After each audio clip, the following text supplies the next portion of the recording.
1962, the U.S. and Soviet Union had a conflict, which started when the U.S. installed missiles in Turkey. This made the Soviets feel threatened and installed missiles in Cuba in return. Between October 16 through October 28, many events happened that could have led to nuclear war. Before tensions could grow any tighter, Russia's President Nikita Khrushchev compromised by making a deal with John F. Kennedy and avoided nuclear war. The overall cause of the Cuban Missile Crisis was the Cold War conflict between the U.S. and Soviet Union. There are other reasons such as the Bay of Pigs, but they all stem from this cause. Major events that occurred in the Cold War which sparked the Cuban Missile Crisis was the Bay of Pigs, which happened on April 15, 1961. It was a battle between capitalism and communism. Complete government control versus free enterprise. Communism wasn't just spreading in the East, it was spreading in the West in Cuba. Cuban dictator Fidel Castro came to power in 1959 after overthrowing Prime Minister Batista in a military rebellion. There were several attempts to get rid of Castro, but they all failed, most notably the Bay of Pigs.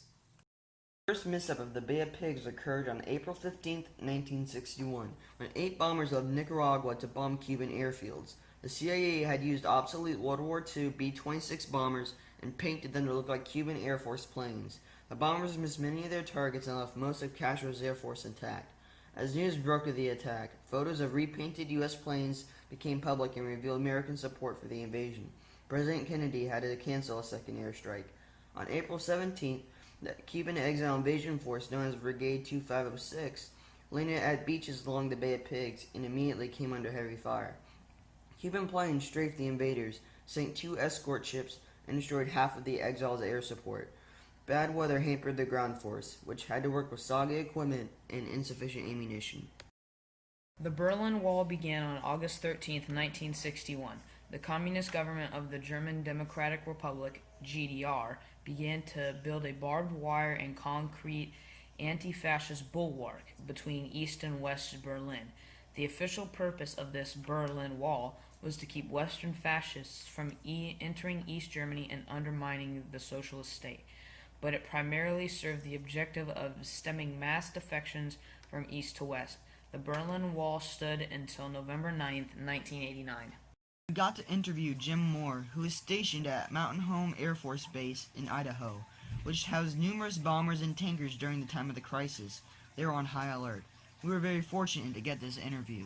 Knew that we had these missiles in Turkey, and they knew that we had intercontinental missiles, which they didn't think was quite ready.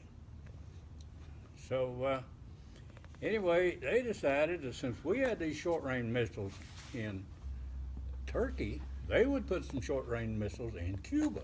1962. President Kennedy is informed that the Cubans are holding Russian intercontinental ballistic missiles, or ICBMs for short. We couldn't handle that because a missile sitting in Cuba, even a missile of that size, could hit St. Louis.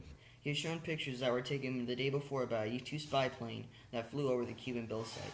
President Kennedy convenes his executive committee to consider America's options. After several hours of debating, Kennedy opted to take the diplomatic approach.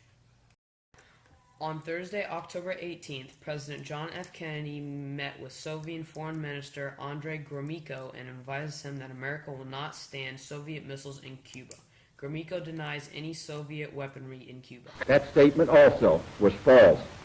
The next day, President Kennedy meets with the Secretary of Defense, Robert McNamara, and members of the Joint Chiefs of Staff as they discuss their military options. Unmistakable evidence has established the fact that a series of offensive missile sites is now in preparation on that imprisoned island.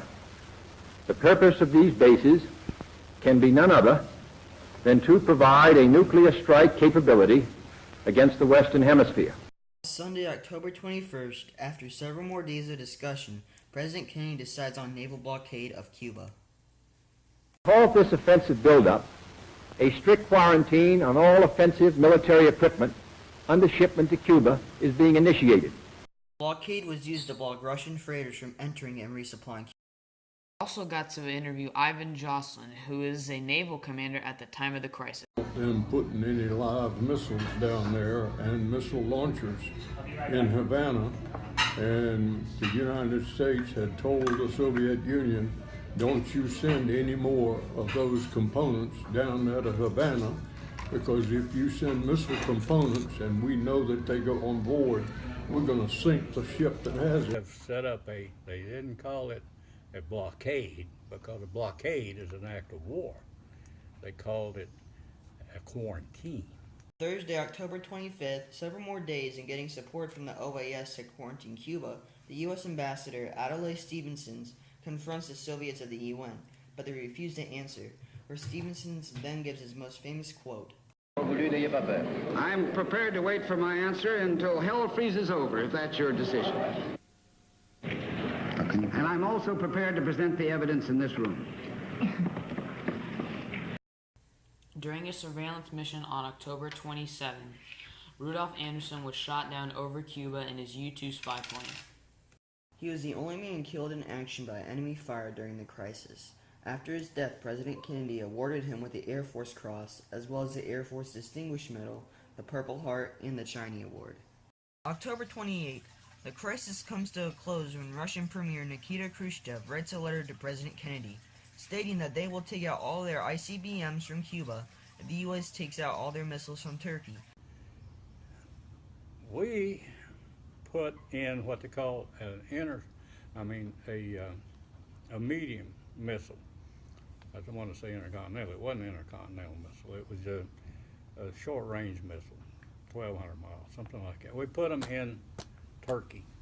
President Kennedy agreed to the compromise. He would later follow up with his promise by taking them out 9 months later. There are many short-term and long-term effects of the Cuban Missile Crisis. The short-term effect of the Cuban Missile Crisis was that people were relieved that there was no nuclear cataclysm. Performed drills, including hiding under their desks in case worst came to worst and Castro fired upon the U.S.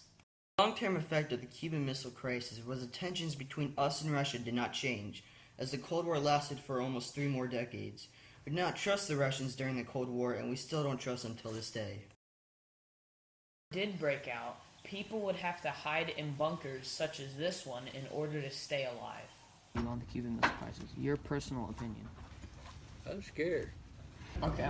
What was your point of view on the Cuban Missile Crisis? My point of view was that I was ready to pull the trigger. The crisis not only affected the United States, but it also affected Russia. Mostly in that the citizens of Russia questioned Khrushchev's leadership skills because they believed that he abandoned them and Cuba. The Cuban Missile Crisis was a major conflict that could have ended in nuclear war if a compromise was not made. The Cuban Missile Crisis was overshadowed by many events occurring at this time, including the Bay of Pigs. It would have been a nuclear cataclysm, which would have had a worldwide ripple effect, affecting every nation not only just physically, but also economically, spiritually, and emotionally. If the Cuban Missile Crisis never came to a compromise, then it would have forced the U.S. and the USSR to go into World War III. This would have not only affected us, but other countries, including U.S. and USSR allies. We can take what we learned about the Cuban Missile Crisis and apply it to today. As Teddy Roosevelt once said, "The more you know about the past, the better prepared you are for the future." All in all, the Cuban Missile Crisis conflict was the closest the world had ever come to all-out nuclear war. Thanks to a last-minute compromise between President John F. Kennedy and Russian Premier Nikita Khrushchev, mankind was saved from all-out nuclear destruction. The effects of the Cuban Missile Crisis would have been drastic, as history would have been made of another great war, followed by the millions of deceased families and soldiers.